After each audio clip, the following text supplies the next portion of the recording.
Alrighty, so just to start over, your certificate showing that it was test fired, single magazine.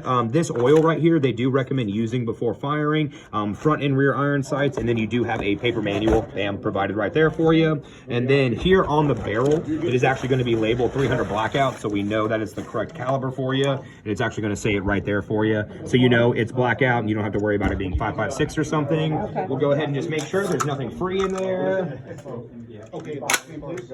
Awesome, so the firearm itself is clear. Go ahead and give it a physical. Make sure you don't notice any scratches, marks, damages, nothing that like you wouldn't want to take home today. And then once you're done looking at it, I'm going to do a function test with it.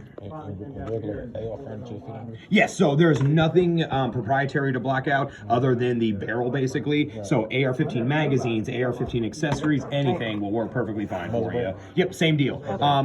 So you won't need to buy like you would have to buy a 30 cal like muzzle device instead. Okay. So just make sure that's not 5.56 because then your hole would be tinier than your bullet basically. And then so yeah, that is so it'll be an AR-15 30 cal muzzle device basically. Yeah. You ever heard of the cookie cutter? Yeah, I've heard of it before. Yeah. Get like the AK. Yeah, you would just make sure that it's 30 caliber instead of 5.56. And then honestly, you shouldn't be able to even like if you were to buy a 5.56 one, you shouldn't be able to even get it on there to begin with. But yeah, that would be the other major difference because it would have to match the caliber of the gun itself basically.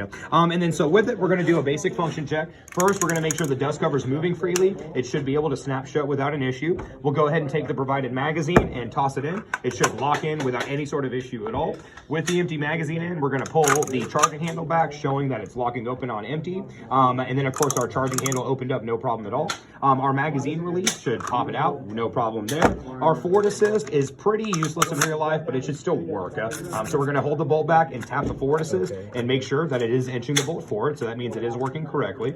We'll go ahead and confirm that the manual hold open is actually holding it open. And then we already kind of could tell the release is clearly releasing it, no problem there. Safety is over here on this side. We're going to make sure it's tactile and clearly clicking back and forth. So we're just going to make sure without any sort of problem there. On safe, we're going to go ahead and pull from the left, the right, and the center. And we're going to make sure this is legitimately a safe gun. And then on fire, we should get a click.